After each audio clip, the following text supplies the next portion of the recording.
अगर अपन लिख दें, है ना, ये अलग सीन होता है। x के लिए देखा जा सकता है कि फिर जैसे x की पावर 3 थी तो आगे x की पावर 2, मतलब y, इसकी एक्सप्लेनेशन है, बाद में इस एक्सप्लेनेशन को देखेंगे कैसे बनती है जी। जो पहले वाली, ठीक है, n को होल नंबर ले लेते हो, n की वैल्यू आप 0 ले लेते हो, और एंड वाला, है ना, सेकंड वाला और सेकंड लास्ट वाला, ये बराबर होते हैं। क्यों होते हैं बराबर? बेसिकली यहाँ पे जो कोफिशिएंट लिखे जाते हैं वो नंबर ऑफ वेज होते हैं। तो नया चैप्टर चालू कर रहे हैं, बाइनोमियल थ्योरम, है ना, बाइनोमियल थ्योरम। कुछ लोग इसको न्यूटन बाइनोमियल थ्योरम भी बोलते हैं, कि भाई न्यूटन ने पहली बार ये ऑब्जर्व की थी, ऐसा बोलते हैं। मगर बाइनोमियल थ्योरम की जो हिस्ट्री है उसमें कई सारी इंटरेस्टिंग बातें हैं, कई सारे लोगों का इसमें योगदान रहा है। बाइनोमियल शब्द को समझना होगा। क्वाड्रेटिक और बाइनोमियल दो अलग अलग शब्द हैं, है ना। बाइनोमियल का मतलब है दो डिफरेंट टर्म्स, है ना, दो डिफरेंट टर्म्स। जैसे कि अगर ऐसे करके लिखा हो 2 + x, 2 + x एक बाइनोमियल है, आएगा अभी x आएगा, 2 + x ये एक बाइनोमियल है। दो डिफरेंट टर्म्स है ना, दो डिफरेंट टर्म्स का मतलब है डिफरेंट फैमिली की। ये x फैमिली की है, ये कांस्टेंट फैमिली की है। अगर यहीं पे मैं लिख दूं 2 + √3,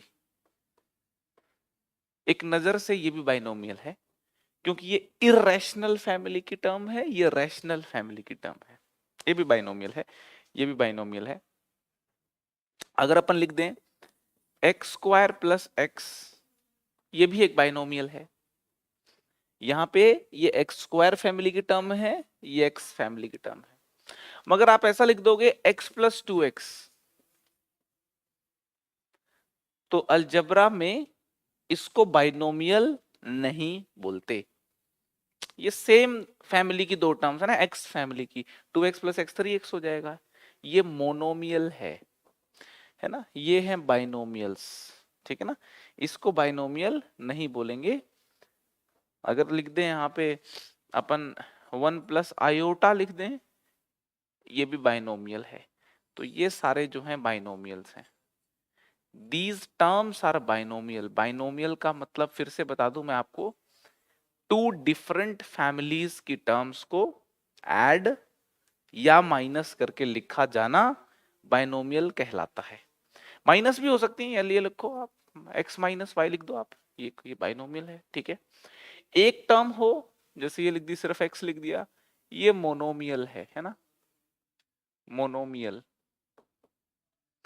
तीन टर्म लिखोगे, तीन टर्म का मतलब है तीन डिफरेंट टर्म्स लिखोगे, डिफरेंट फैमिली की तीन टर्म्स को जोड़ोगे या माइनस करोगे, ये ट्राइनोमियल हो जाएगी, ट्राइनोमियल, ठीक है। ऐसा करते करते करते करते हमारे पास आ जाएगी मल्टीनोमियल। यूं करते करते यहाँ पे इन जनरल n टर्म्स लिख दी, तो ये हो गई मल्टीनोमियल। मल्टीनोमियल एक अलग चीज है, पोलिनोमियल एक अलग बात है ना। बाइनोमियल को क्वाड्रेटिक से कंफ्यूज नहीं होना है, मल्टीनोमियल को पोलिनोमियल से कंफ्यूज नहीं होना है। पोलिनोमियल में तो अलग सीन चलता है ना भाई, पोलिनोमियल में तो क्या होता है, x की पावर n होती है ना, देखो x की पावर n, है ना, ये अलग सीन होता है, x की पावर n - 1, x की होल नंबर पावर्स अगर हो, x की होल नंबर पावर्स अगर हो, है ना, ऐसे करके x की होल नंबर पावर्स अगर हो, तो इसको बोला जाता है पोलिनोमियल, पोलिनोमियल, है ना, इसको पोलिनोमियल बोलते हैं ना अपन। और पोलिनोमियल का ही टाइप होता है क्वाड्रेटिक, क्यूबिक, ये सब पोलिनोमियल, ठीक है ना। अगर डिग्री 2 दे दी, मान लो डिग्री अगर 2 दे दी, तो ये हो जाएगी क्वाड्रेटिक, क्वाड्रेटिक पोलिनोमियल। है ना, क्वाड्रेटिक पोलिनोमियल, डिग्री अगर 2 हो गई तो। क्लियर है ना, राइट। अच्छा, यहाँ पे x की जो पावर्स है ना वो ऐसी भी हो सकती है, जैसे x की पावर 1/8 हो गई, ये सब पावर भी हो सकती है बाइनोमियल में, तो नो प्रॉब्लम। ठीक है, हम बात कर रहे हैं बाइनोमियल थ्योरम की। ये सारी हैं बाइनोमियल्स। बाइनोमियल अगर ये हैं तो बाइनोमियल थ्योरम क्या है? कहते हैं कि न्यूटन ने बताया कि x प्लस वाई की कोई भी होल नंबर पावर लिखोगे आप, जैसे 50 लिख दी मैंने, तो उसने कहा कि आप इसको एक्सपैंड कर सकते हो। और ये बड़ा ही सिंपल है, ये आप इसका जो एक्सपेंशन है उसको आप ऑब्जर्व कर सकते हो ना। ये x प्लस वाई की पावर 50 है मान लो, इसके एक्सपेंशन को आप ऑब्जर्व कर सकते हो कुछ और चीजों से, जैसे कि x प्लस वाई की पावर जो 1 है वो x प्लस वाई होता है, x प्लस वाई की पावर जो 2 है वो x की power 2 plus 2xy plus y की पावर 2 होता है, x प्लस वाई की पावर 3 भी आप जानते हो, x cube plus 3x² y plus 3xy² plus y cube होता है। ऐसे करते हुए पावर 4 पावर 5 ये सब चीजें बढ़ेंगी आगे। तो यहाँ पे इजीली देखा जा सकता है कि पावर अगर 1 है तो 2 टर्म्स आएंगी, 2 है तो 3 टर्म्स आ रही हैं, 3 है तो 4 टर्म्स आ रही हैं, पावर 4 होगी तो 5 टर्म्स आएंगी, पावर 5 होगी तो 6 टर्म्स आएंगी। पावर अगर 50 है तो हमारे पास यहाँ पे 51 टर्म्स आने वाले हैं। पहली बार जब ये फॉर्मूला लिखा गया था तो ये ऑब्जर्वेशन बेस्ड फॉर्मूला है, एक्चुअली ऑब्जर्व किया गया और लिख दिया गया है ना। एज सच इसकी कुछ यूं मैथमेटिकल डेरिवेशन नहीं है कि कोई फॉर्मूला पकड़ूंगा मैं कुछ कुछ करके और डिराइव कर दूंगा, ऐसा कुछ नहीं है। ऑब्जर्वेशन देखी गई, सिंपल एक्सपेंशन है, मल्टीप्लीकेशन ही तो है, x plus y x plus y x plus y x plus y को 50 टाइम्स लिखूंगा मैं, उनको मल्टीप्लाई करना ही तो है, इसमें लंबी चौड़ी तो कोई बात ही नहीं है। तो यहाँ पे देखो x प्लस वाई में देखो, x प्लस वाई में देखो x की पावर भी 1 है, y की पावर भी 1 है, मतलब हर टर्म की ओवरऑल पावर 1 है। आप x प्लस वाई के स्क्वायर में देखो तो टोटल पावर यहाँ पे भी 2, 1 और 1, यहाँ पे भी 2 और यहाँ पे भी 2 है ना, ओवरऑल पावर 2 है। ऐसी एक्सप्रेशंस को होमोजीनियस एक्सप्रेशन बोलते हैं ना, होमोजीनियस एक्सप्रेशन। होमोजीनियस एक्सप्रेशन वो होती हैं जिनमें x और y की कंबाइंड पावर, z अगर हो तो x y z की कंबाइंड पावर, जितने भी वेरिएबल वहां इन्वॉल्व हैं उनकी कंबाइंड इफेक्टिव पावर देखी जाए तो वो बराबर होनी चाहिए थ्रू आउट द एक्सप्रेशन। तो यहाँ पे देखो, यहाँ पे 3 है टोटल पावर, यहाँ पे 2 और 1 3 है, यहाँ पे 1 और 2 3 है, और यहाँ पे भी 3 है पावर। तो ये बात यहाँ महसूस की गई कि यार पावर जो है, ओवरऑल पावर जो है वो हर टर्म में इक्वल रहती है, ओवरऑल पावर जो है वो हर टर्म में इक्वल रहती है। जैसे x प्लस वाई की पावर 3 है तो यहाँ पे सबसे पहले x की पावर 3, फिर x की पावर 2 y की पावर 1, फिर x की पावर 1 y की पावर 2 और फिर y की पावर 3। ठीक है ना, क्लियर हो रही है बात अपने को। तो यहाँ पे क्या सीन रहा होगा, पहले x की पावर 50 रहा होगा ना, x की पावर 50 है ना, फिर जैसे x की पावर 3 थी तो आगे x की पावर 2, मतलब एक कम हुई, 3 से 2 हुई, 2 से 1 हुई, 1 से जाके 0 हो गई, सिंपल ऑब्जर्वेशन है ना। यहाँ पे y की पावर 0 थी, यहाँ पे y की पावर 0 थी, 0 से 1 हुई, 1 से 2 हुई, 2 से जाकर के 3 हो गई, मतलब x की जो पावर्स हैं वो 3 2 1 0 कम हो रही हैं, y की पावर 0 1 2 3 बढ़ रही हैं। ये बात इजीली देखी जा सकती है। ठीक है, तो x की पावर 50 है, y की पावर यहाँ पे 0 है ना, 50 प्लस 0 50 है ना, यहाँ पे x की पावर 49 हो जाएगी, y की पावर 1 हो जाएगी, है ना। सिंपल सिंपल बातें हैं भाई, देखो ये x की पावर 48 है, y की पावर 2 हो जाएगी। ठीक है, मैं जैसे जैसे बोल रहा हूं आप बिल्कुल वैसे ही सोचने का प्रयास करना। ठीक है, है ना। यहाँ पे देखो 51, फिर 50 से कम हो गई 49, 1 इस पे आ गई, 49 से कम हो गई 48, फिर 1 इस पे आ गई। ऐसे करते करते लास्ट में क्या हो जाएगा, x की पावर तो 0 हो जाएगा और पूरी पावर ये y के ऊपर आ जाएगी। समझ में आ रही बात आपको? चलो बहुत ही बढ़िया, ये बात समझ में आ रही है। तो इसके साथ फिर कोफिशिएंट देखो यहाँ पे, ये जो कोफिशिएंट्स हैं, तो कोफिशिएंट्स का बड़ा ही एक इंटरेस्टिंग सी कहानी रही है। एक पास्कल नाम के एक मैथमेटिशियन हुआ करते थे। तो पास्कल नाम के मैथमेटिशियन ने एक बहुत ही शानदार बात कही एक बार। उसने कहा आप यहां से देखना चालू करो, x प्लस वाई की पावर 0 1 होता है ना, x प्लस वाई की पावर 0 कितना होता है, 1 होता है। तो पास्कल ने पहली बार एक खास चीज ऑब्जर्व की थी। पास्कल ने कहा था कि आप देखो यहाँ पावर 0 से चालू करते हैं, तो पहला कोफिशिएंट यहाँ पे देखो 1 है, पहला कोफिशिएंट यहाँ पे 1 है। पास्कल ने कहा कि x प्लस वाई की पावर 1, अगला देखो आप, अगले दोनों कोफिशिएंट 1 और 1 है, अगले दोनों कोफिशिएंट 1 और 1 है, ठीक है। पास्कल ने कहा कि इसके बाद के कोफिशिएंट 1 2 और 1 है, 1 2 और 1 है। पास्कल ने कहा कि देखो कोफिशिएंट कुछ ऐसे बन रहे हैं, ये वाला 1 तो आगे प्रोपोगेट हो रहा है, ये वाला 1 तो आगे प्रोपोगेट हो रहा है, और यहाँ पे देखो कैसे 1 और 2 जुड़ के, 1 और 1 जुड़ के 2 बन रहा है। पास्कल ने ये ऑब्जर्व किया, और पास्कल ने कहा कि आप जो है ना बिना सोचे समझे, बिना टेंशन लिए अगला कोफिशिएंट्स भी लिख सकते हो।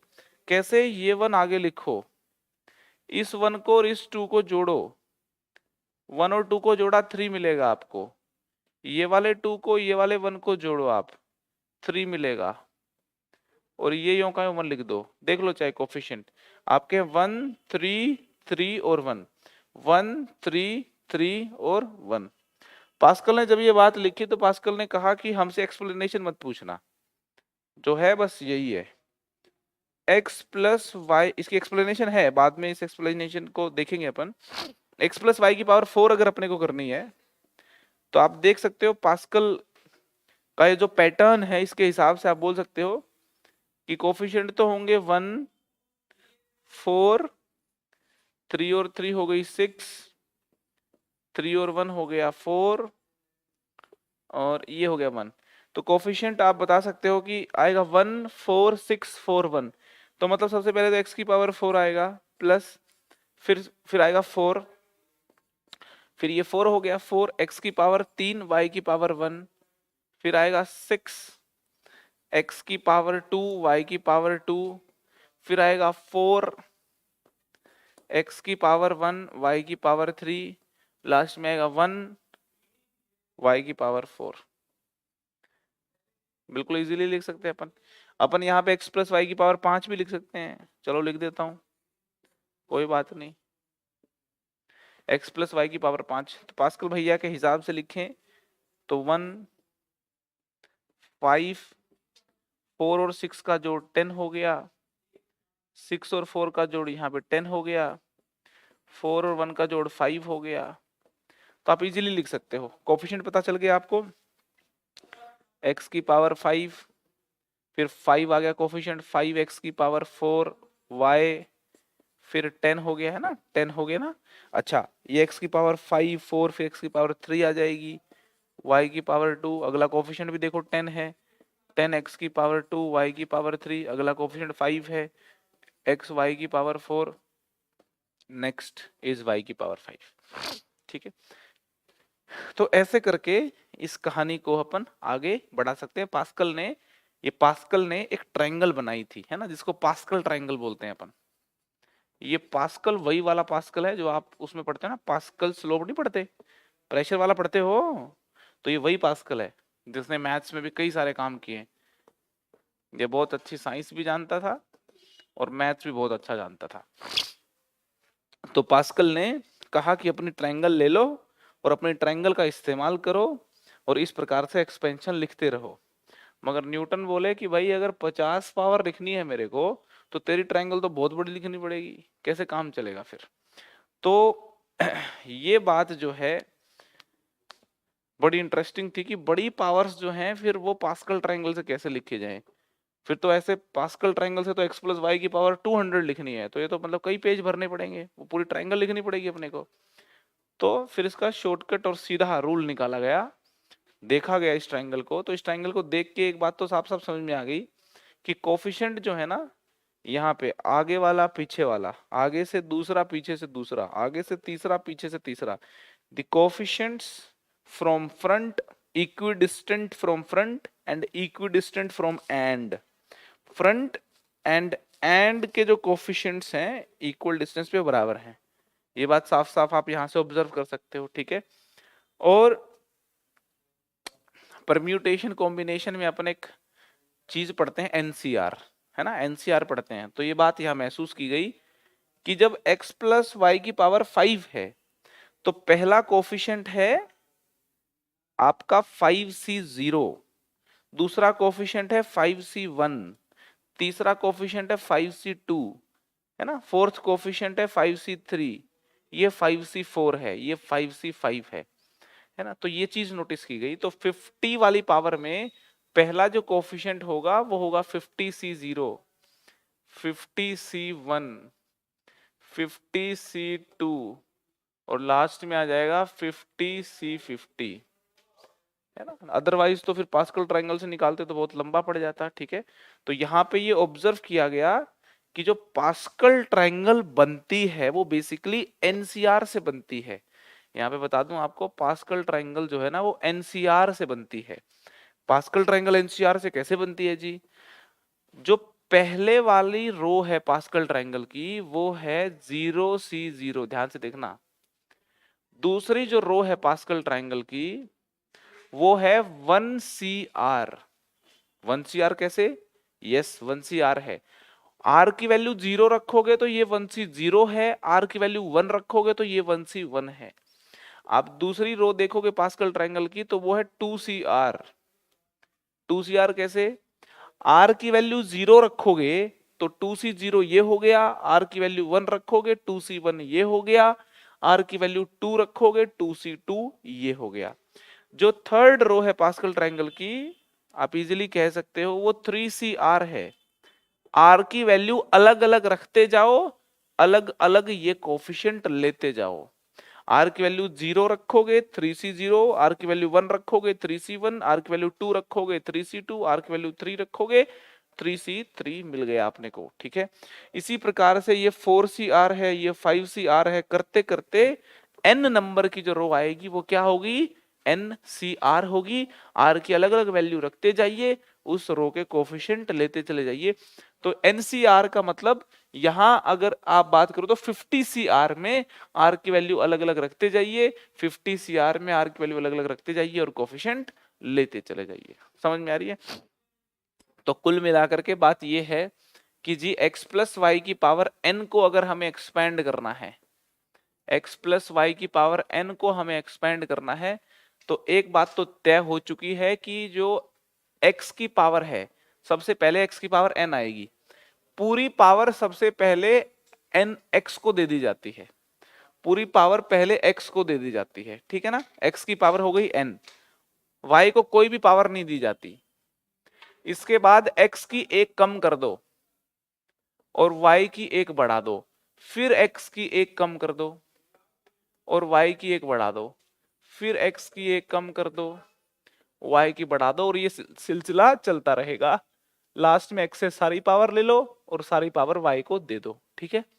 कोफिशिएंट आपको बता चुका हूं मैं, कोफिशिएंट होंगे इसके NCR, r की वैल्यू 0 पुट करो NC0, फिर r की वैल्यू 1 पुट करो NCR में NC1, ऐसे करते हुए next coefficient NC2, next coefficient NC3, यूं करते करते करते करते लास्ट का जो कोफिशिएंट होगा वो होगा NCN, ठीक है। ये जो फॉर्मूला है ये फॉर्मूला x और y की रियल वैल्यू ले लो या फिर कॉम्प्लेक्स वैल्यू ले लो, सबके लिए वैलिड है। तो यहाँ x और y can be any numbers, ठीक है ना, रियल इमेजिनरी जैसे भी रखना चाहो आप। जो n है n की वैल्यू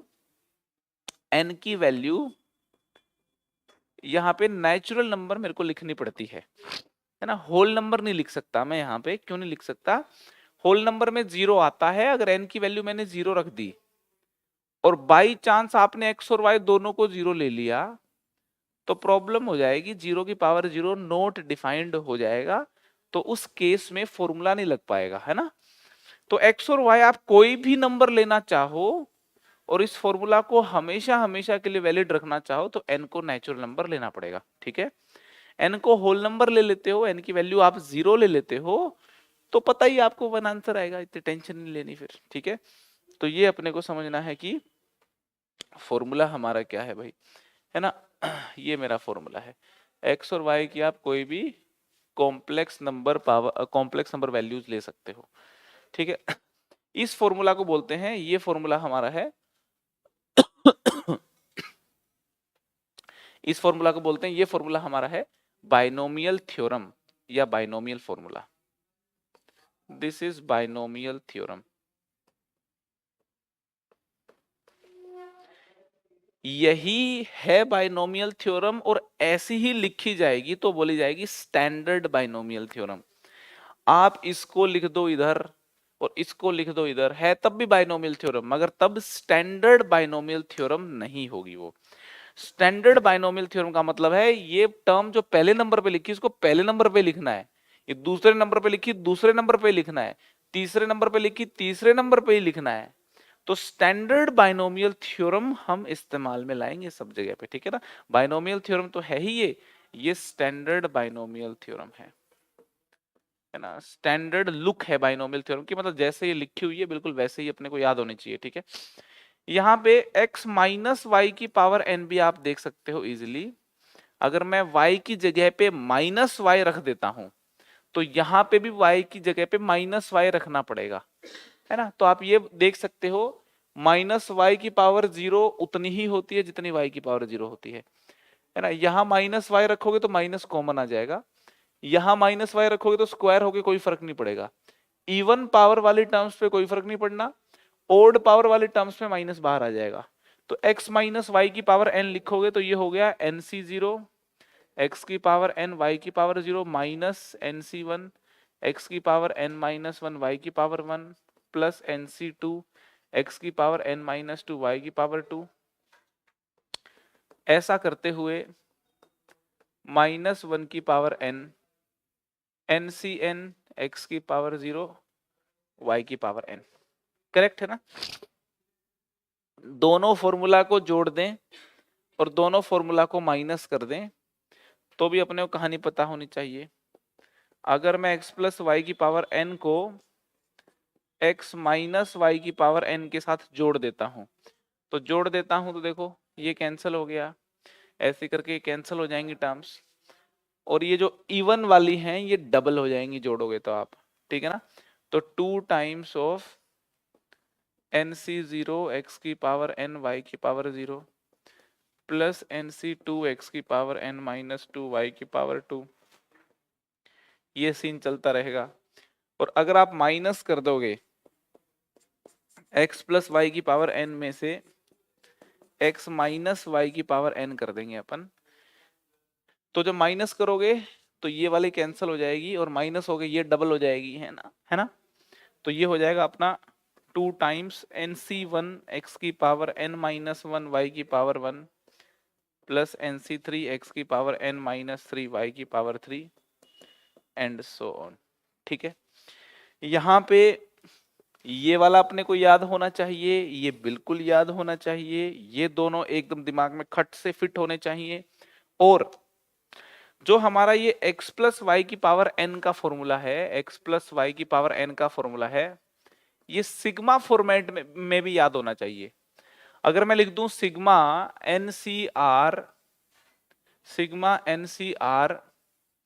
x की power n minus r y की पावर r, और r लिख दूं जीरो से लेकर के n तक, तो जब आप r की वैल्यू जीरो डालोगे, वन डालोगे, टू डालोगे, थ्री डालोगे, करते करते n डालोगे और उनको जोड़ोगे तो आप ये फील ले सकते हो कि यही चीज आ जाएगी, ठीक है। और अगर मैं ये वाले फॉर्मूले को x माइनस वाई की पावर n को सिग्मा फॉर्मेट में लिखूं, इसको अगर मैं सिग्मा फॉर्मेट में लिखूं तो हो जाएगा r इक्वल टू जीरो से लेकर के n r इक्वल टू 0 से लेकर के n -1 की पावर r -1 की पावर r NCR x की power n minus r y की पावर r। आप r की वैल्यू 0 1 2 डालते जाओ, जो भी टर्म्स आए उनको जोड़ो तो आपको यही शकल दिखाई देगी। ठीक लिखा है ना? ठीक है, इसको अगर सिग्मा फॉर्मेट में लिखना चाहो तो लिख सकते हो क्या? यहाँ पे इसको भी सिग्मा फॉर्मेट में लिखना चाहो तो लिख सकते हो। कैसे लिखेंगे इसको सिग्मा फॉर्मेट में? 2 times sigma r equal to 0 से लेकर के r इक्वल टू 0 से लेकर के जाएंगे अपन, कहां तक जाएंगे? जाएंगे अपन आगे तक। यूं लिखेंगे r जो है, r हम लेंगे नेचुरल नंबर, ये लो नेचुरल नंबर नहीं होल नंबर ले लिया आपने, ये लो r ले लेंगे होल नंबर, और यहां पे लिख दिया अगर मान लो NC2R x की power n minus 2R y की पावर 2R। बताओ ठीक लिखा है क्या भाई? r क्या लेना है? होल नंबर लेना। पहला होल नंबर कौन सा होता है? 0। जब आप 0 लोगे तो NC0 x की पावर n y की पावर 0 हो जाएगा। फिर अगला होल नंबर कौन सा होता है? 1 लोगे तो ये ऑटोमेटिकली NC2 x की पावर n माइनस 2 y की पावर 2 हो जाएगा। चलता रहेगा आगे। समझ में आ रही कि नहीं आ रही है ना? और क्या होता है कि अगर ये वाला नंबर एक्सीड कर जाए इससे, तो इसकी वैल्यू 0 होती है। ये बात आपको PNC में डिटेल में सिखाई जाएगी। ठीक है, तो कुल मिलाकर के आप ऐसे लिख सकते हो। ठीक है, लेकिन ऐसे थोड़ा कम देखने को मिलता है, फिर भी आपको बता दिया मैंने। ठीक है जी, नोट कीजिए जरा इन चीजों को।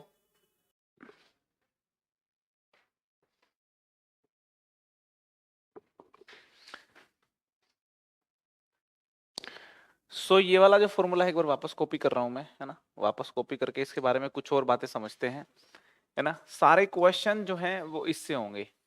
ये वो फॉर्मूला है जिससे ये पूरा चैप्टर बना हुआ है। इस फॉर्मूला पे अगर अपनी कमांड है तो पूरे चैप्टर पे अपनी कमांड है ना? जितनी अच्छी समझ इस फॉर्मूला की है उतनी ही अच्छी समझ चैप्टर की है, ये समझ लेना आप। ये लिख दिया मैंने फिर से, binomial theorem formula, binomial formula. तो इसमें आप देख सकते हो इस पूरे एक्सपेंशन में दो चीजें हैं, एक तो है कोफिशिएंट्स और दूसरी है एक्स वाई वाली चीजें। ठीक है ना? तो ये जो NC0 NC1 NC2 है ना, इनको बोला जाता है binomial coefficients. NC0 NC1 NC2 and so on NCN, इनको हम बोलते हैं binomial coefficients. Binomial coefficients and coefficients, ये दो अलग बातें होती हैं। लोग मैंने देखा है अक्सर इनमें कंफ्यूज रहते हैं। ये बाइनोमियल कोफिशिएंट्स हैं। एक एग्जांपल लेके बता रहा हूं आपको। जैसे 1 प्लस 2x की पावर 5 है, अगर मेरे को एक्सपैंड करना है तो एक्सपैंड करेंगे तो हो गया 5C0 1 की पावर 5 2x की पावर 0 प्लस 5C1 1 की पावर 4। अब 1 की पावर तो लिखो ना लिखो एक ही बात है। ठीक है भाई, तो यहाँ पे 1 वाली पावर ना भी लिखी जाए तो कोई खास बात नहीं है। ठीक है, ये लिख दिया 2x की पावर 0। ठीक है, फिर 2x की पावर 1 5C2 2x की पावर 2, ऐसे करते हुए 5C5 2x की पावर 5। अगर कोई हमसे पूछे बाइनोमियल कोफिशिएंट क्या है जी, बाइनोमियल कोफिशिएंट्स कौन से हैं इसमें, तो बाइनोमियल कोफिशिएंट्स तो 5C0 5C1 and so on 5C5 ये हैं। मगर कोई अगर हमसे ये पूछ ले कि यार ये तो एक पोलिनोमियल है x में, है भी सही, x की पावर 5 है x की पावर 4 है, करते करते तो ये एक पोलिनोमियल है x में, इस पोलिनोमियल के कोफिशिएंट बताओ, तो इस पोलिनोमियल के कोफिशिएंट हो जाएंगे, देखो 5c0 इंटू 2 की पावर 0, पोलिनोमियल के कोफिशिएंट हो जाएंगे 5c0 2 की पावर 0, 5c1 2 की पावर 1, 5c2 2 की power 2 and so on 5c5 2 की पावर 5। तो शब्द जो है कोफिशिएंट वो अलग है और बाइनोमियल कोफिशिएंट वो अलग है। ये हो गए कोफिशिएंट्स ऑफ द पोलिनोमियल।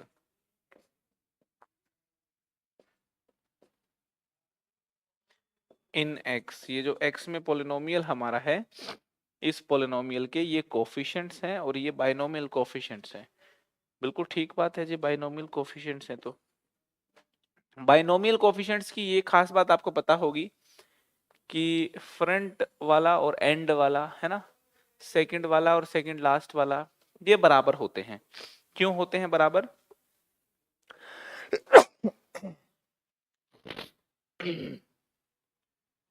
बराबर इसलिए होते हैं क्योंकि प्रॉपर्टी होती है एनसीआर की कि एनसीआर और एनसी एन माइनस आर ये इक्वल होते हैं, ठीक है ना। एनसीआर का तो आपको पता ही होगा,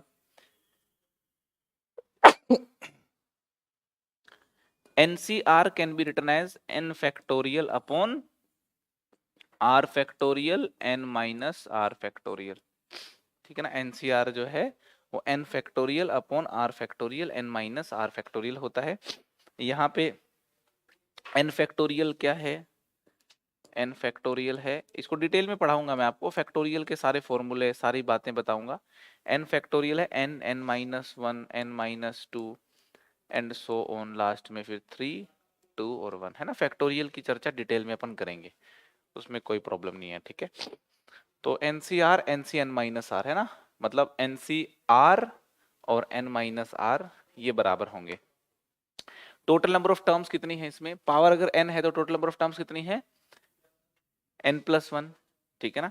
पावर 50 है तो 51 टर्म्स है, पावर 100 है तो 101 टर्म्स है ना। देख सकते हो आप 1 2 3 करते करते n तक तो ये हो गई, मतलब 1 से n तो ये हो गई, और ये एक एक्स्ट्रा पड़ी हुई है तो n+1 हो गई, ठीक है। तो टोटल नंबर ऑफ टर्म्स यहाँ पे अपन बोल सकते हैं, total number of terms, total number of terms होती हैं n+1, ठीक है। टोटल नंबर ऑफ टर्म्स हमारी हो गई n+1। अच्छा एक बात बताओ मेरे को, आगे से काउंट करूं मैं, आगे से 5th नंबर वाली टर्म पीछे से काउंट करने पे कौन से नंबर पे पड़ेगी? क्वेश्चन समझ में आएंगे ना। आगे से जो टर्म 5th नंबर पे पड़ रही है वो पीछे से काउंट करने पे कौन से नंबर पे पड़ रही होगी, है ना। कौन से नंबर पे पड़ रही होगी? आगे से जो 5th नंबर पे है वो पीछे से कौन से नंबर पे पड़ रही होगी?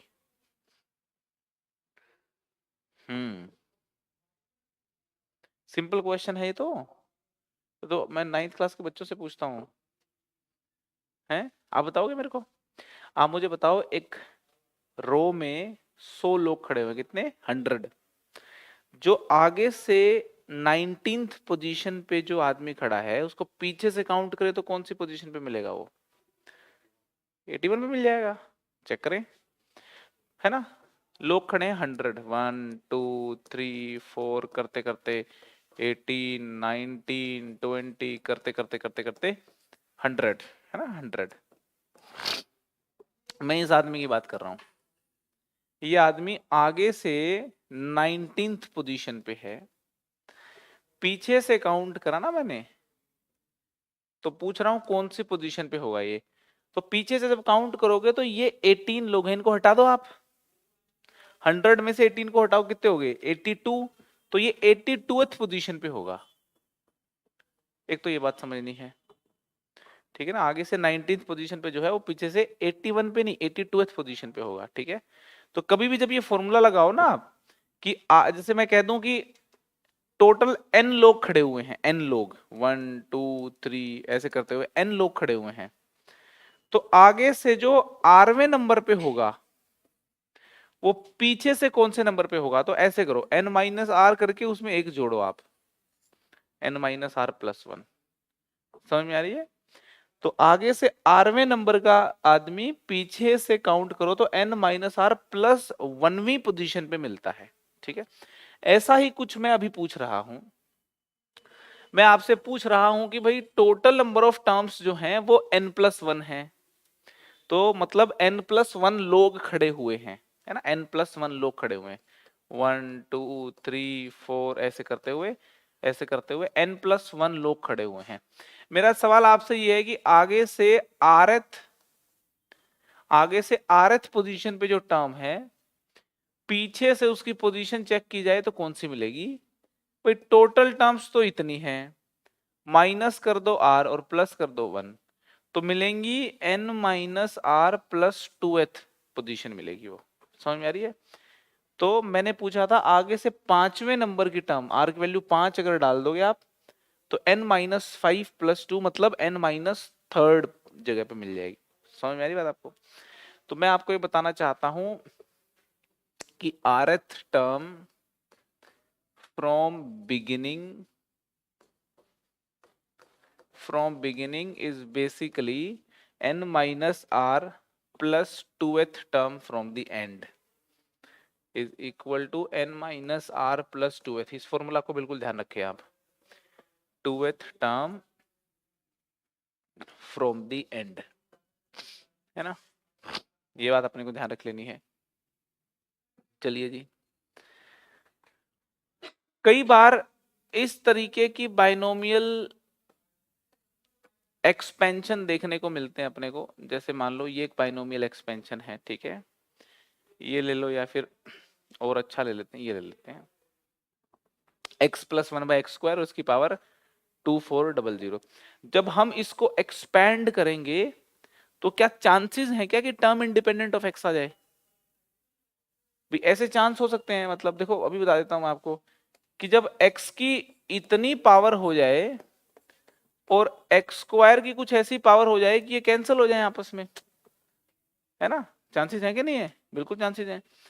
तो अगर मैं इसको बांट दूं मान लो 3 बराबर भागों में, तो देखो अभी बताता हूं क्या क्या आएगी।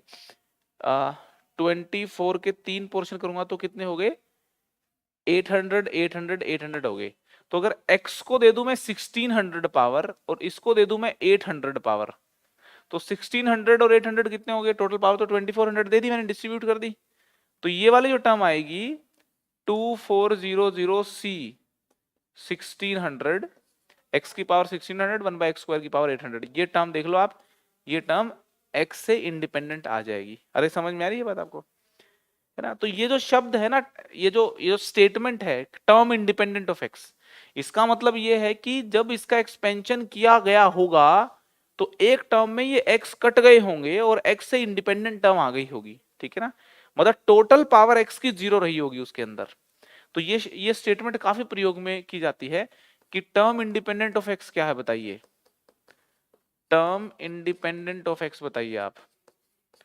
तो टर्म इंडिपेंडेंट ऑफ x का मीनिंग है कि वो वाली टर्म की हम बात कर रहे होते हैं जिसमें overall power of x is 0, है ना। We are basically talking about the term in which overall power of x is 0, overall power of x is 0, overall power जो है x की वो 0 रही होगी तो टर्म इंडिपेंडेंट ऑफ x उसको बोला जाएगा, ठीक है। अब छोटी सी मदद और करो मेरी जरा, कि ये वाला जो फॉर्मूला है इसमें पहली टर्म पता है आपको, सेकंड पता है, थर्ड पता है, ठीक है। इसमें टर्म नंबर आरवीं कौन सी होगी? टी आर, टी आर बोले तो rth टर्म, इसमें टी आर बता सकते हो आप? टी आर, हाँ देखो, फर्स्ट टर्म में एनसी 0 है, सेकंड टर्म में एनसी 1 है, थर्ड में एनसी 2 है, फोर्थ में एनसी 3 है, तो आरवी में एनसी आर -1 होगा, एनसी आर -1 होगा, है ना, और जो यहां है वही यहां और यहां है। तो x की पावर अगर आप देखोगे तो वो n minus r minus one हो जाएगा और y की पावर r माइनस वन हो जाएगी। ये टर्म नंबर r में होगी। क्लियर है ना एकदम? टर्म नंबर r में होगी। और term number r plus one भी कौन सी होगी? वो हो जाएगी एनसीआर, x की पावर n माइनस आर और y की पावर r हो जाएगी। तो मैथमेटिशियन लोगों ने क्या किया, ये जो term number r plus one है, कहा कि यार ये तो बड़ी सुंदर है दिखने में, एनसीआर एक्स की power n minus r y की पावर r, इसलिए इसको नाम रख दिया इसका जनरल टर्म। उन्होंने कहा कि इसके अंदर r की वैल्यू 0 पुट कर दोगे तो पहली टर्म मिल जाएगी, 1 पुट कर दोगे तो सेकंड मिल जाएगी, 3 पुट कर दोगे तो 2 पुट कर दोगे तो 3 मिल जाएगी, ऐसे करते करते n पुट कर दोगे तो n प्लस वन भी मतलब आखिरी मिल जाएगी। तो r की वैल्यू आप 0 से n पुट करते रहो, टर्म्स निकालते रहो। तो ये जो टीआर, इसको नहीं, टीआर को नहीं कह रहा हूं मैं, टीआर प्लस वन को, इस फॉर्मूला को खास दर्जा दिया गया है इस चैप्टर में। इसको कहा गया जनरल टर्म। जो भी सवाल करेंगे अपन इस वाले फॉर्मूला से करेंगे, ठीक है। इस फॉर्मूला को जनरल टर्म फॉर्मूला कहा गया है। तो मैं इसको सजा करके लिख देता हूं। क्यों कहा गया जनरल टर्म फॉर्मूला? क्योंकि इस फॉर्मूला से आप कोई भी टर्म निकाल सकते हो। ये बहुत पावरफुल फॉर्मूला है। जो अपने एग्जाम में प्रॉब्लम्स आते हैं 70-80% चांसेस होते हैं कि वो प्रॉब्लम इसी फॉर्मूला से सॉल्व हो। टी आर प्लस वन हो गई हमारी एन सी आर एक्स की power n minus r y की पावर आर। हम इसके अंदर आर की वैल्यू 0 1 2 ऐसे करते करते एन तक अगर पुट कर देंगे तो पूरी बाइनोमियल थ्योरम लिख सकते हैं। एक बाइनोमियल थ्योरम एक्सपेंशन जितना ताकतवर है उतना ही ताकतवर ये फॉर्मूला भी है। ये बात अपने को पता होनी चाहिए। Very important formula, this is very important. मतलब सवाल जो होंगे वो इस फॉर्मूला से होने के बहुत चांसेस रहते हैं, ठीक है। चलो जी, ये वाली बात भी अपने को समझ में आ गई है। तो ये बात भी अपने को समझ में आ गई तो अच्छी बात हो गई। अच्छा, टोटल जो जोड़ है x और y की पावर्स का वो n है, ये बात भी लिख देता हूं, है ना। Sum of the powers of x and y, sum of the powers of x and y in each term, powers of x and y in each term is equal to n, है ना। हर यहाँ पे term में x और y की power का जो जोड़ है वो n है, ठीक है। अब यहां से एक और मस्त बात आप देख सकते हो। अगर आप x की वैल्यू 1 और y की वैल्यू 1 पुट कर देते हो तो लेफ्ट साइड कितनी हो जाएगी? 2 की पावर n हो जाएगी, ठीक है। और राइट साइड कितनी हो जाएगी? Sum of binomial coefficient x की पावर 1 y की पावर 1 पुट कर दो तो यहाँ पे 1 आ गया, यहाँ पे 1 आ गया, यहाँ पे 1 आ गया। तो राइट साइड हो जाएगी nc0 plus nc1 plus nc2 and करते करते ncn। राइट साइड हो जाएगी sum of binomial coefficient which will be equal to 2 की पावर n, ठीक है। लिखूंगा मैं इसको। उससे पहले एक और बात बताइए आप, देखो जरा, मैं यहाँ पे वापस फॉर्मूला लिख रहा हूँ, वापस कॉपी कर लेता हूँ मैं।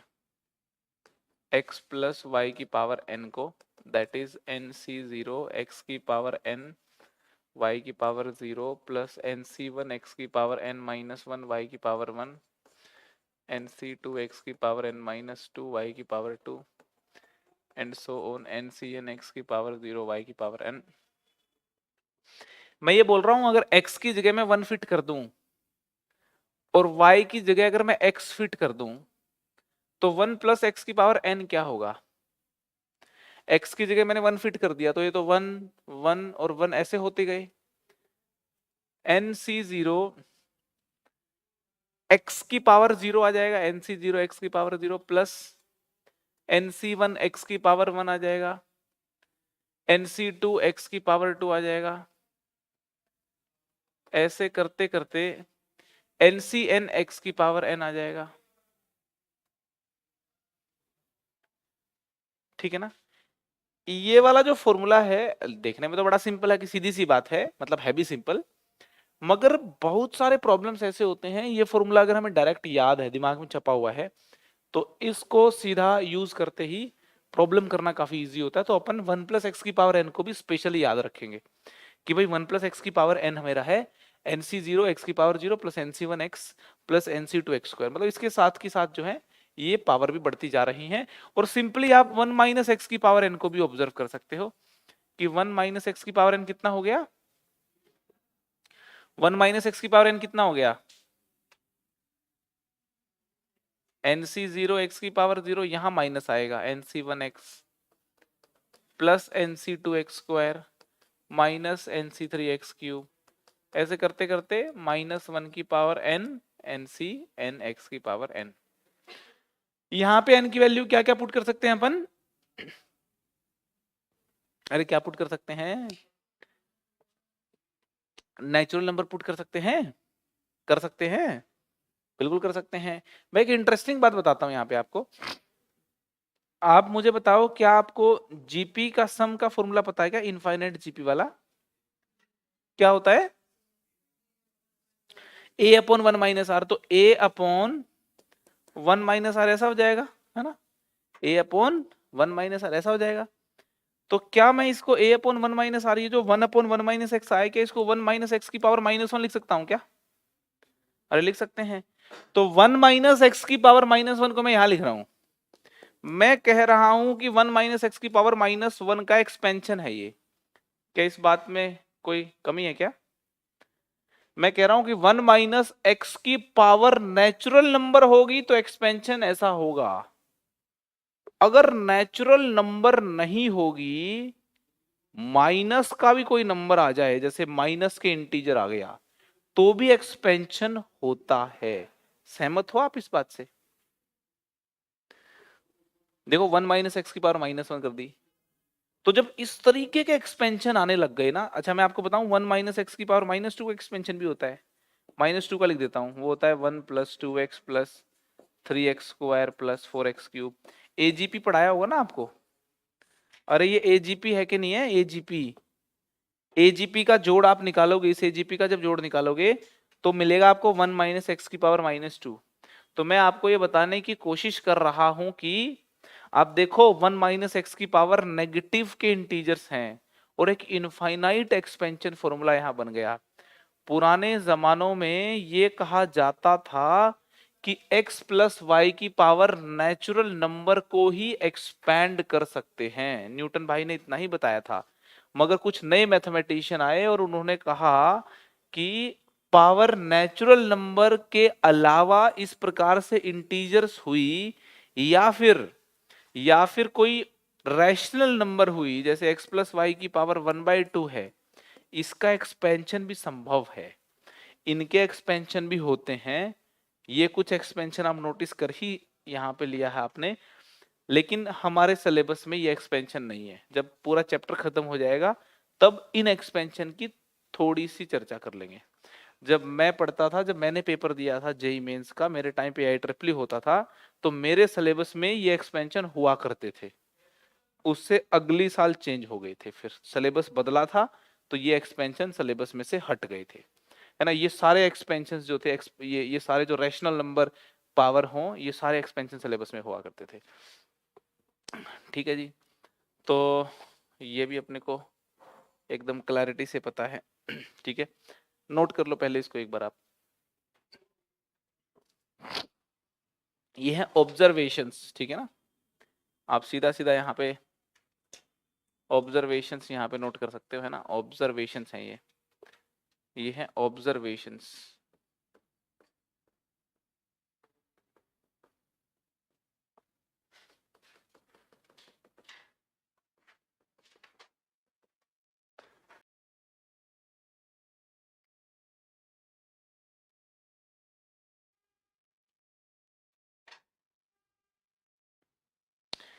एक और खास किस्म की ऑब्जर्वेशन है, अगर आप ध्यान दोगे तो काफी इंपॉर्टेंट है। मैं यहाँ पे लिख रहा हूं x प्लस वाई की पावर 5 का एक्सपेंशन, ठीक है ना, एक x प्लस वाई की पावर सपोज 3 का एक्सपेंशन भी लिख दे रहा हूं, x cube plus 3x square y plus 3x y square plus y cube, और ये हो गया x की पावर 5 प्लस 5x की पावर 4y प्लस 10x की पावर 3y की पावर 2 प्लस 10x की पावर 2 y की पावर 3 प्लस 5xy की पावर 4 प्लस y की पावर 5। ये जो कोफिशिएंट्स हैं यहाँ पे, ये जो कोफिशिएंट्स हैं यहाँ पे, और ये जो पावर्स हैं, इनके बीच में खास किस्म की रिलेशनशिप महसूस की जा सकती है। कैसी खास किस्म की रिलेशनशिप? आप कुछ यूं समझिए कि 5 ऑब्जेक्ट हैं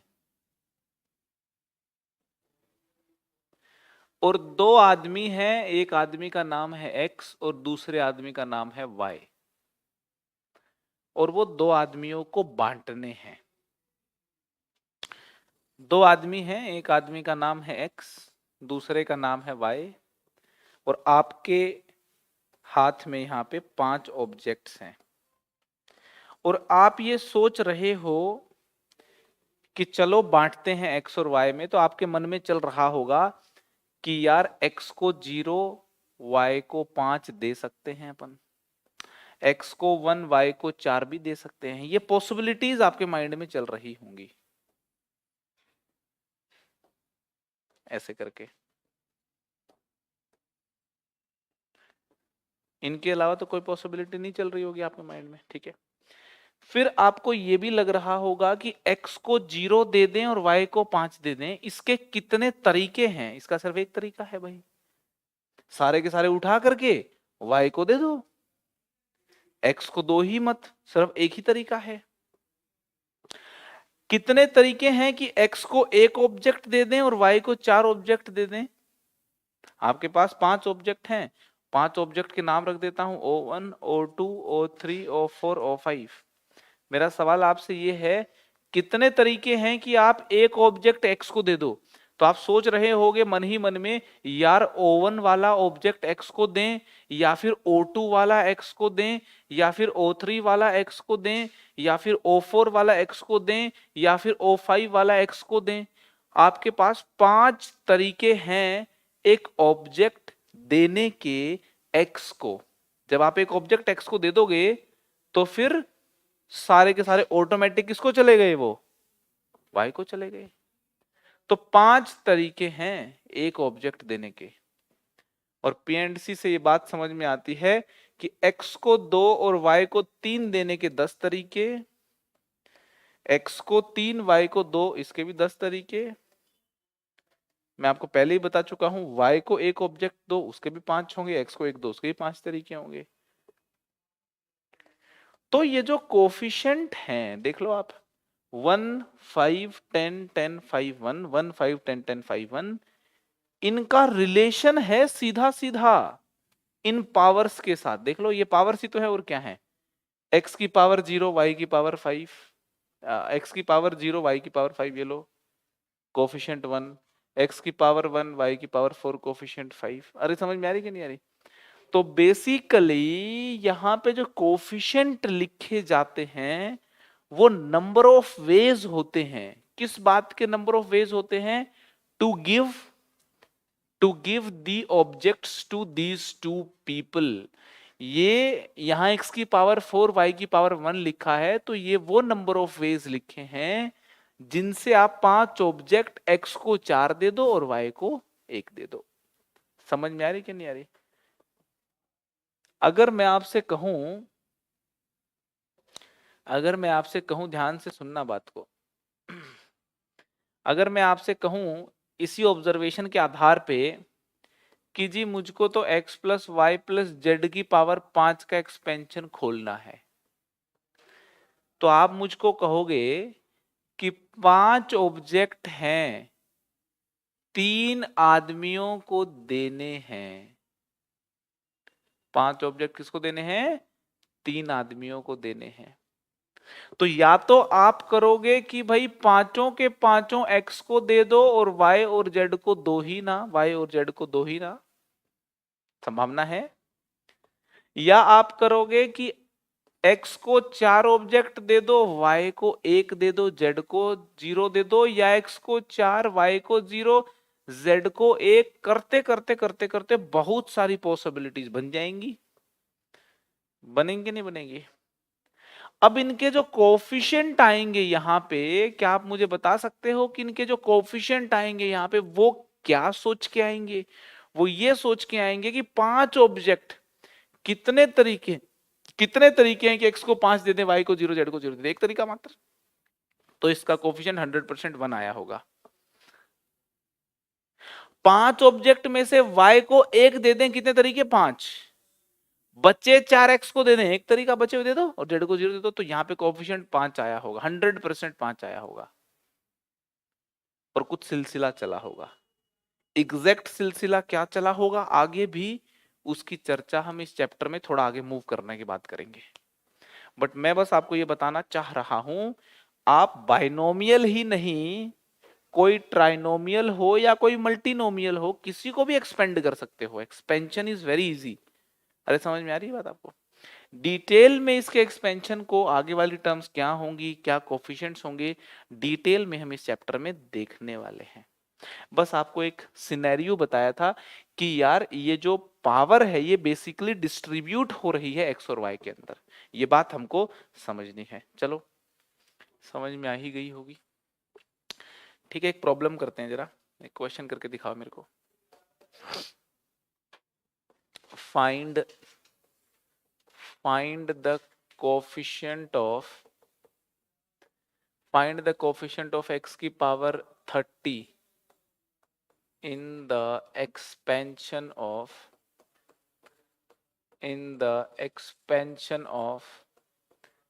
यहाँ पे मैं दो क्वेश्चन दे रहा हूं। इन द एक्सपेंशन ऑफ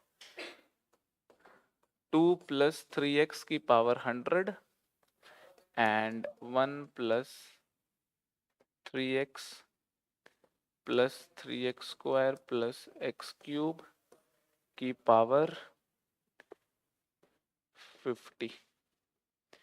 ठीक है,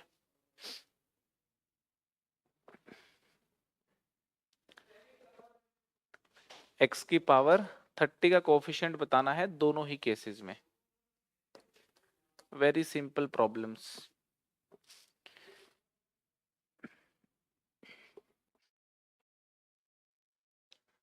प्रॉब्लम नंबर 1 को सोल्व करते हैं। देखो मेरी आदत है TR+1 का फॉर्मूला लिखने की। TR+1 का फॉर्मूला हो गया NCR, है ना, x की जगह पे 2 लिखा है ना, 2 n - r, n क्या है यहाँ पे 100, ठीक है ना, n क्या है यहाँ पे 100 है, ठीक है जी, आप इजीली नोटिस कर सकते हो n यहाँ पे 100 है ना, x की जगह पे लिखा हुआ है, x की जगह पे 2 लिखा हुआ है, और y की जगह पे यहाँ पे 3x लिखा हुआ है, राइट।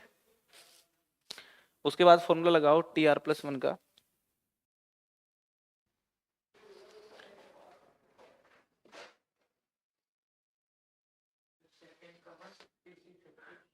हाँ, तो x की पावर n - r हो गया, और y जो है y की पावर हो गया आपका r, ठीक है। अब मेरे को चाहिए x की पावर 30, तो r को मेरे को 30 पुट करना पड़ेगा। तो if we will put r = 30, तो t 31 हो जाएगा। अच्छा n कितना है, n मेरा 100 है, ठीक है, तो 100 हो गया n, NC 30, 2 की पावर 70, 3x की पावर 30, 3x की पावर 30 है ना, r की जगह 30 पुट कर देंगे, ठीक है जी। तो this will be equal to 100C30 into 2 की पावर 70 इंटू 100C30 इंटू 2 की पावर 70 इंटू 3 की पावर 30 x की पावर 30, ठीक है। कम से कम सिंपल प्रॉब्लम में तो गलती नहीं होनी चाहिए, तो ये आंसर आ गया। This is the answer, 100C30 2 की पावर 70 3 की power 30। Very simple problem. Second वाला तो मतलब बिल्कुल ही इजी है ना।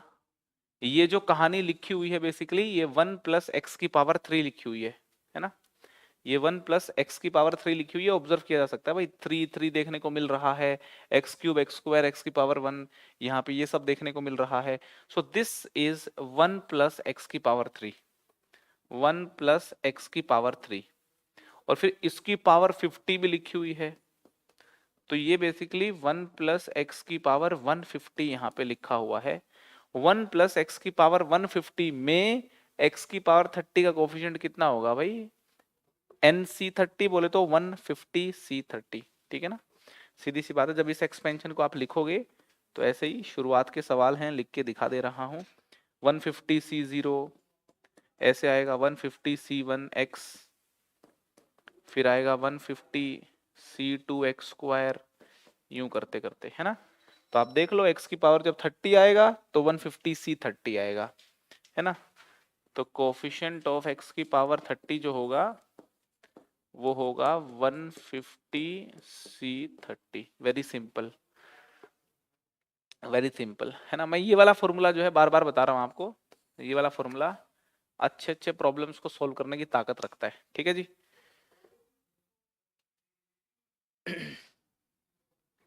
चलो जरा, अच्छी बात है, बढ़िया बात है। नेक्स्ट एक प्रॉब्लम और करते हैं।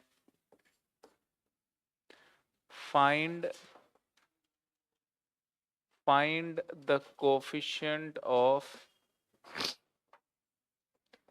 x square in the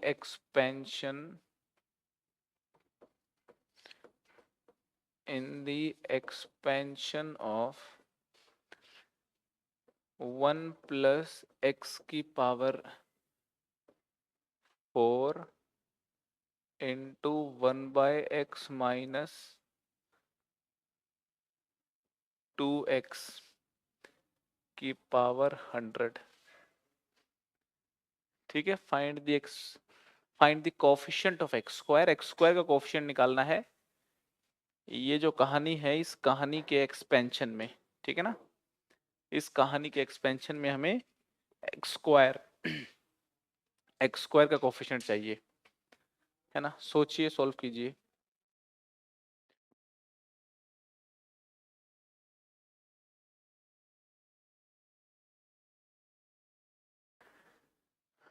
coefficient of x square बताना ना इस एक्सपेंशन में, तो भाई कोफिशिएंट ऑफ एक्स स्क्वायर बनेगा कैसे, पहले ये समझना होगा हमको। तो 1 प्लस एक्स की पावर 4 को अगर देखें अपन, तो ये है 1 plus 4x plus 6x square plus 4x cube plus x की पावर 4, ठीक है ना। अगर हम 1 प्लस एक्स की पावर 4 को देखें तो उसका एक्सपेंशन लिख दिया मैंने ना, 4C0 4C1 4C2 4C3 4C4, ठीक है, into 1 minus x minus 2x की पावर 100 है ही। मैं कह रहा हूं कि जब ये चीज ओपन होगी, ये चीज ओपन होकर के इसका जब एक्स स्क्वायर वाली term containing x square, term having x square जब मल्टीप्लाई होगी तो एक एक्स स्क्वायर जनरेट होगा, और जब यहां एक्स वाली टर्म जब मल्टीप्लाई होगी तो भी एक्स और एक्स मल्टीप्लाई होगी, एक्स स्क्वायर जनरेट होगा। एक्स स्क्वायर जनरेट कब होगा, मैं वो बातें देख रहा हूं। टर्म हैविंग एक्स, है ना, जिस टर्म में एक्स प्रेजेंट होगा वो वाली टर्म जब इससे मल्टीप्लाई होगी तो एक्स स्क्वायर जनरेट हो जाएगा, कोई प्रॉब्लम नहीं है। और इसकी जो कांस्टेंट टर्म है वो इससे मल्टीप्लाई होगी, कांस्टेंट टर्म जब इससे मल्टीप्लाई होगी, कांस्टेंट टर्म जब इससे मल्टीप्लाई होगी तब भी एक्स स्क्वायर जनरेट होगा। और x की पावर -1 वाली और -2 वाली टर्म्स मल्टीप्लाई होंगी तब भी एक्स स्क्वायर जनरेट होगा, ठीक है ना। तो टर्म्स हैविंग x की पावर -1 एंड हैविंग x की पावर -2, वो जब इनसे रेस्पेक्टिवली मल्टीप्लाई होंगी तो x की पावर 2 जनरेट होगा, और मुझे x की पावर 2 का ओवरऑल कोफिशिएंट चाहिए। समझ में आ रही बात आपको। तो अब मैं क्या कर रहा हूं, ये जो बाइनोमियल है इस बाइनोमियल की जनरल टर्म लिख रहा हूं, ये वाली बाइनोमियल की। तो इस वाली बाइनोमियल की जब जनरल टर्म हम लिखेंगे तो TR+1 हो गई आपकी 100CR, आपका ये x है, और ये आपका y है, तो x की पावर n माइनस आर और y की पावर हो गई r, ठीक है। टी आर प्लस वन जो है वो है 100 सी आर, यहाँ पे -2 की पावर r हो गया। x की पावर देखते हैं कितनी है, x की पावर देखो ये हो गई r, और ये बेसिकली है ना x की पावर -1 लिखेंगे ना इसको, तो ये r माइनस 100 हो गई, तो 2r माइनस 100, ठीक है, ऐसा है, ठीक है। अब मुझे बताओ ऐसी टर्म जिसमें एक्स स्क्वायर हो, ऐसी टर्म जिसमें एक्स स्क्वायर हो वो कौन सी होगी, जब आप r की वैल्यू पुट करोगे 51, r की वैल्यू जब 51 पुट करोगे तो ये 102 बन के एक्स स्क्वायर बनाएगा, है ना। तो टर्म नंबर आपकी 52 हो जाएगी, है ना, r की वैल्यू 51 पुट करोगे तो 100 c 51 -2 की पावर 51 और x की पावर हो गई 2, ठीक है जी। तो ये इससे मल्टीप्लाई होकर के हमें एक्स स्क्वायर जनरेट करके देगा, है ना। पहले मैं सारी टर्म्स को लिख रहा हूं, फिर मल्टीप्लाई करके एक्स स्क्वायर का कोफिशिएंट बता दूंगा आपको। अब ये हो गया हमारा। अब बताओ कि ऐसी कौन सी टर्म है जिसमें x होगा, तो x तो यार हो ही नहीं पाएगा, x तो हो ही नहीं पाएगा, क्यों, क्योंकि ये एक इवन नंबर है। अब इवन माइनस इवन तो इवन ही रहेगा, इवन माइनस इवन तो इवन ही रहेगा, तो x वाली टर्म यहां पे जनरेट नहीं की जा सकती, x वाली टर्म मतलब ये पॉसिबिलिटी मिलेगी नहीं मेरे को, और मैं तो कह रहा हूं कि ये वाली पॉसिबिलिटी भी नहीं मिलनी मेरे को, है ना, क्योंकि ये भी तो x की पावर देखा जाए तो ओड नंबर ही है ना, है ना। r की कोई ऐसी वैल्यू नहीं मिलनी कि मुझे x की पावर -1 यहां से मिल जाए या x की पावर 1 मिल जाए, तो बड़ा सिंपल हो गया, मुझे कांस्टेंट टर्म और x की पावर -2 और चाहिए। तो कांस्टेंट टर्म मिलेगी जब मैं r की वैल्यू क्या पुट कर दूं 50 पुट कर दोगे तो 100 -100 होकर के x की टोटल पावर 0 होकर के x खत्म हो गया। तो r की वैल्यू जब 50 पुट करोगे तो t 51 हो गई, r की वैल्यू जब हम 50 पुट करेंगे, r की वैल्यू जब हम 50 पुट करेंगे तो एक कांस्टेंट टर्म मिल गई। चलो जी, इसकी भी जरूरत पड़ेगी मेरे को, x की पावर -2 वाली टर्म की जरूरत पड़ेगी मेरे को, वो कौन सी टर्म होगी, x की पावर -2 होगी जब r की वैल्यू 49 पुट करोगे आप, जब r की वैल्यू 49 पुट करोगे तो 49 इंटू 2 98, 98 -100 -2 हो जाएगा, r की वैल्यू 49 9 पुट करेंगे तो 49 + 1 हो गया 50, तो 100 c 49 -2 की पावर 49 और x की पावर -2, ठीक है। तो अब आइए बात कर लेते हैं कोफिशिएंट ऑफ एक्स स्क्वायर की। तो कोफिशिएंट ऑफ एक्स स्क्वायर हो जाएगा मेरा, देखो भाई ये चीज जब मल्टीप्लाई होगी 1 से, है ना, तो ये वाली चीज जब 1 से मल्टीप्लाई होगी तो ये मेरा x की पावर 2 का कोफिशिएंट बन जाएगा, मतलब -2 की पावर 51, तो ये आ गया -2 की पावर 51 इंटू 100 c 51, फिर प्लस कांस्टेंट टर्म है मेरी 2 की पावर 50 100 c 50, वो मल्टीप्लाई जब होगी आपकी 6 के साथ तो ये हो जाएगा 6 इंटू 2 की पावर 50 100 c 50, है ना। ठीक, मैं कोफिशिएंट देख रहा हूँ, एक्स स्क्वायर तो आ ही जाएगा, ठीक है। फिर x की पावर -2, है ना, ये कोफिशिएंट मल्टीप्लाई होगा 1 के साथ, तो यहाँ पे -1 की पावर 49 माइनस बाहर आ गया, 2 की पावर 49 इंटू 100 c 49, आप देख लें, आप देख लें भाई, ये होगा coefficient of x square. Further simplification option के हिसाब से कर सकते हो आप, ऑप्शन डायरेक्टली लिखा है तो डायरेक्टली टिक कर दो, नहीं तो देखो 100 c 49 की वैल्यू और 100 c 51 की वैल्यू बराबर होती है ना, और ये पावर वगैरह कुछ कॉमन भी आ रही है, पावर कॉमन वगैरह लेके सिंप्लीफाई करना चाहो तो सिंप्लीफाई भी कर सकते हो, ठीक है, डिपेंडिंग अपॉन ऑप्शन आप इसको टिक कर सकते हो, ठीक है। So these kind of problems are very simple problems. आपको ऐसे प्रॉब्लम करने के लिए सिर्फ एक चीज की जरूरत होती है, पेशेंस की जरूरत होती है, पेशेंस रखो, एनालाइज कर लो, इजीली हो जाते हैं प्रॉब्लम सॉल्व, ठीक है। बाइनोमियल थ्योरम के प्रॉब्लम्स को मैंने देखा है कि लोगों से वो इसलिए नहीं हो पाते सॉल्व, ऑब्जर्व अच्छे से नहीं करते, क्वेश्चन आके घूरो उसको, थोड़ा देखो उसको, और पेशेंस नहीं रखते, अदरवाइज कुछ भी नहीं होता प्रॉब्लम्स में। करेक्ट है जी, ठीक है। चलो बहुत ही बढ़िया, नेक्स्ट क्वेश्चन करें क्या। सो नेक्स्ट क्वेश्चन है, कि find the coefficient of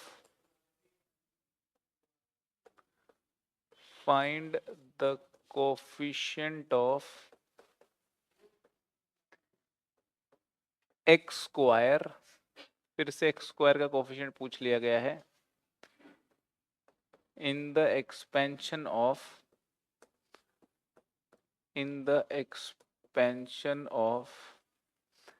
1 minus x plus x square minus x cube to the power 50. 1 minus x plus x square minus x cube to the power 50, इसमें x square का coefficient पूछा गया है। चलो देख लेते हैं।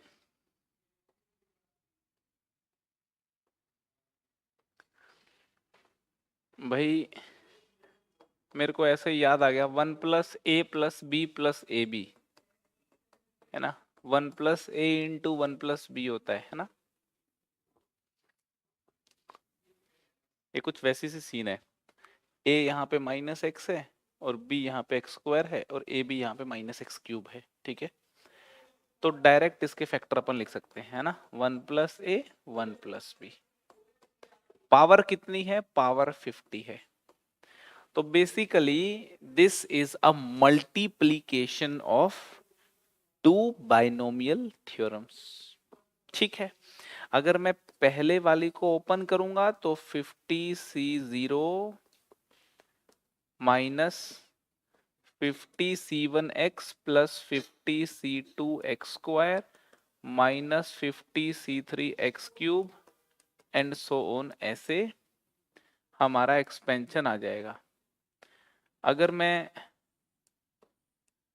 इस वाली बाइनोमियल थ्योरम को ओपन करूंगा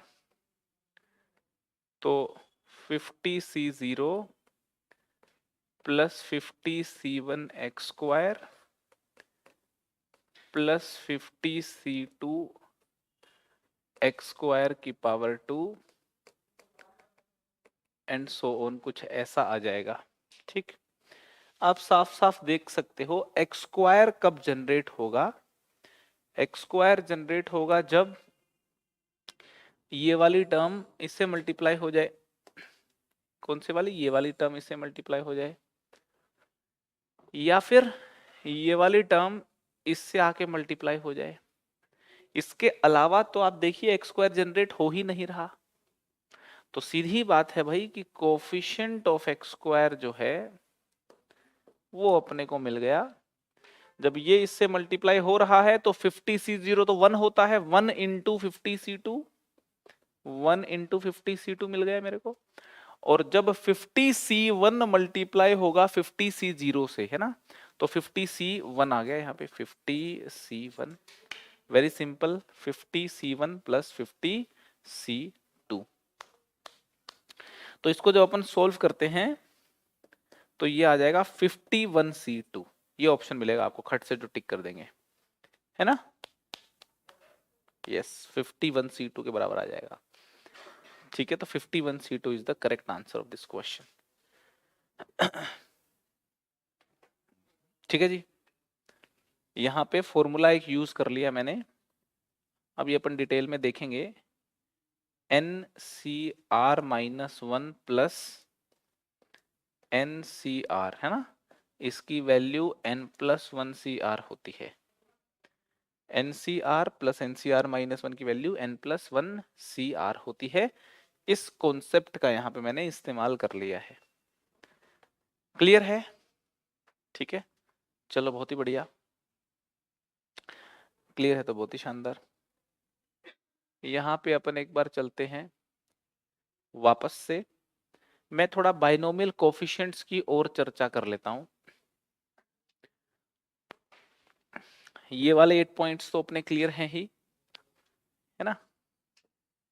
अगर हम x की वैल्यू 1 y की वैल्यू 1 पुट कर देते हैं यहाँ पे, है ना, ये तो याद होना ही चाहिए भाई, ठीक है, मैं बता चुका हूँ। These are very important to learn, these are very important to learn, ठीक है। चलो कॉपी कर लेता हूँ मैं इसको, x प्लस वाई की पावर n को, x प्लस वाई की पावर n को कॉपी कर लेता हूँ।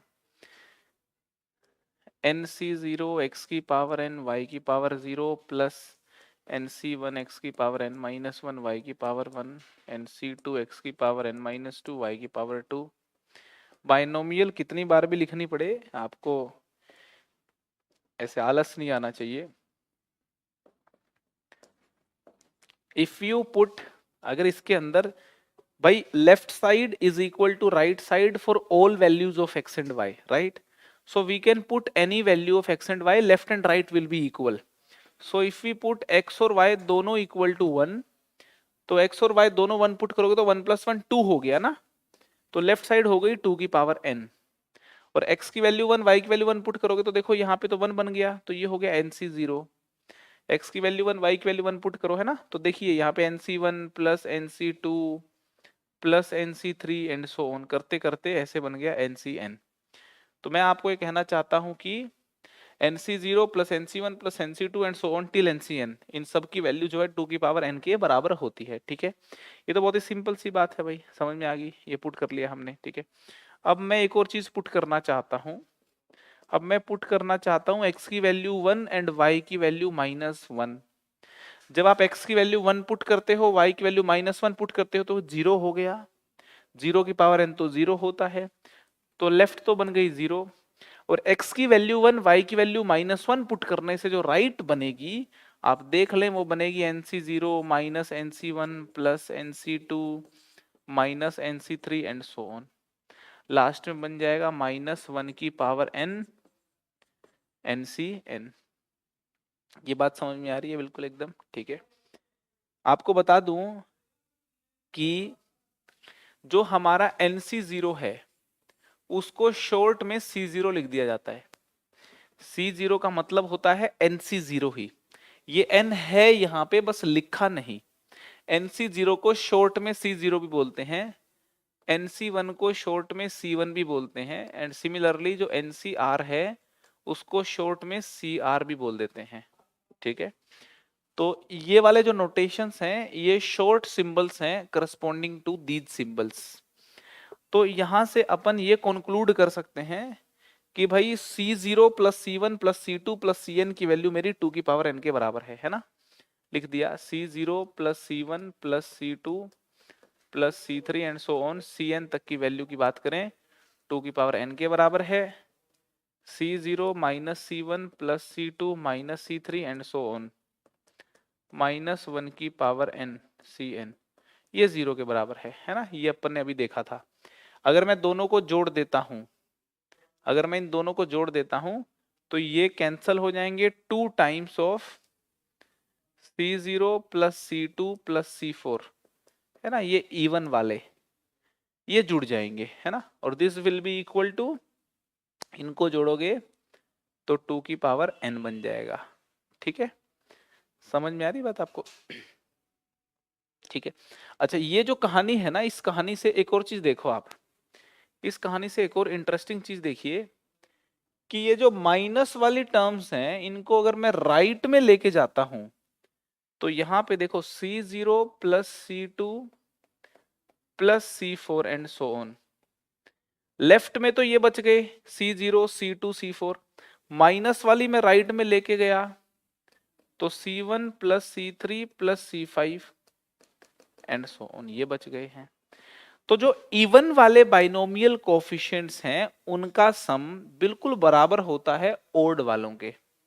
कितना होता है वो निकाल लिया हमने यहाँ से, इन दोनों को जब जोड़ा था तो इवन वालों का तो निकल ही गया ना। यहाँ से जो इवन वाले हैं ये देखो, इवन वालों का तो निकल गया। 2 की पावर n डिवाइड बाई 2 करोगे तो 2 की पावर n -1 हो गया। तो मैं ये कहना चाहता हूं कि जो इवन वाले जो हैं इनका जोड़ ओड वालों के बराबर है, और जोड़ कितना है 2 की पावर n -1।